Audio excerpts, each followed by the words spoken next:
Pada abad ke-21, robot akan menggantikan peran manusia, di mana budak bekerja di peradaban kuno. Bila kamu ingin menemukan rahasia di balik alam semesta, maka berpikirlah dalam terminologi energi, frekuensi, dan getaran. Saya tidak peduli bisa mereka mencuri ide saya. Yang saya pedulikan adalah bahwa mereka tidak memiliki ide sama sekali. Saat ini saintis lebih berpikir dalam daripada berpikir jelas. Untuk menjadi waras, maka manusia harus berpikir jelas. Tapi bila ingin sedikit agak gila, berpikirlah lebih dalam. Dari semua hal yang paling saya sukai adalah buku. Biarkanlah masa depan mengungkapkan kebenaran, serta mengevaluasi berdasarkan pekerjaan dan pencapaiannya.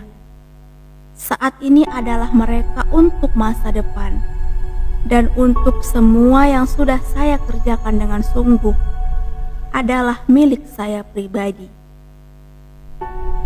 Kebajikan dan kegagalan dalam diri kita tidak bisa dipisahkan. Ibaratnya paksaan dan masalah. Karena ketika mereka dipisahkan, maka manusia tidak akan ada lagi.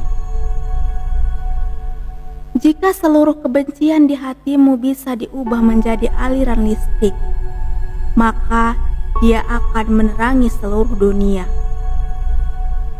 Otakku hanya berfungsi sebagai penerima saja. Di semesta ini terdapat sebuah inti di mana kita bisa mendapatkan pengetahuan, kekuatan, dan inspirasi yang luar biasa. Setiap orang hendaknya menganggap kalau diri mereka adalah pemberian atau hadiah tak ternilai dari seseorang yang mereka cintai lebih dari apapun.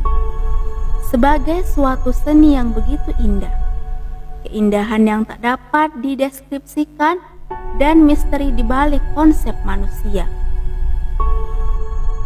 Semua yang ditertawakan, disalahkan, diserang, dan disepelekan di masa lalu adalah hal-hal yang luar biasa.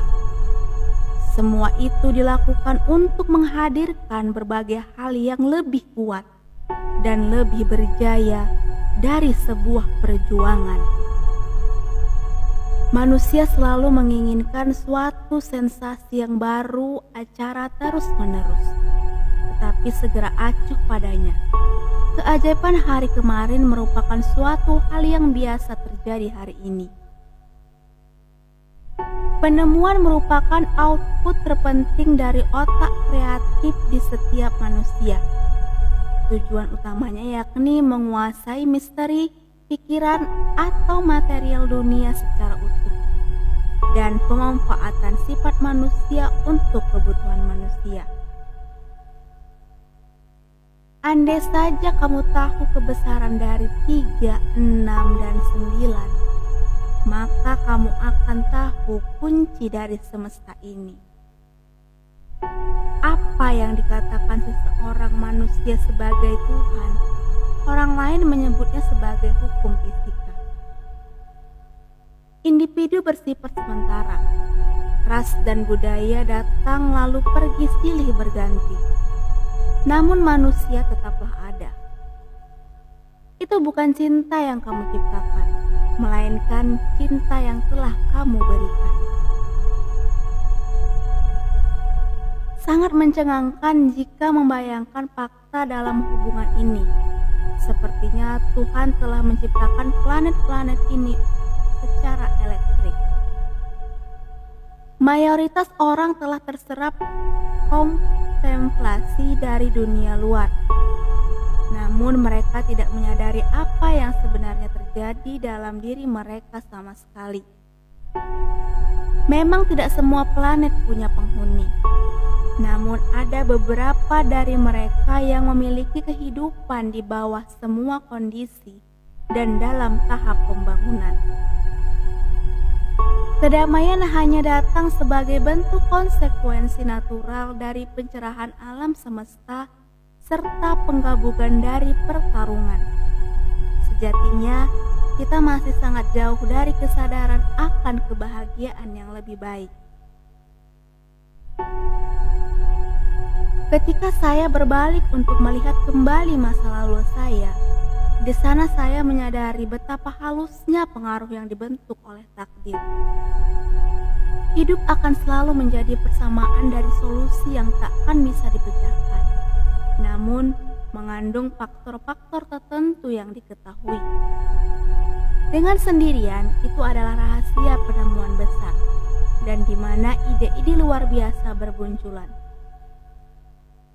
Orang yang waras tentu berpikir jernih, namun orang yang berpikir dalam-dalam akan terkesan sedikit lebih gila. Ilmuwan masa kini telah menggantikan matematika dengan berbagai eksperimen, dan mereka berkeliaran melalui persamaan demi persamaan, dan akhirnya membangun struktur yang tidak ada hubungannya dengan kenyataan. Kamu mungkin hidup untuk menyaksikan kengerian dari buatan manusia di luar pemahaman kamu. Momen-momen besar terlahir dari peluang-peluang yang besar.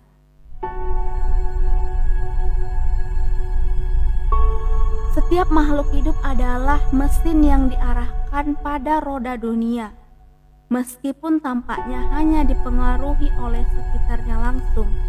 Lingkup pengaruh eksternal meluas ke jarak tak terbatas.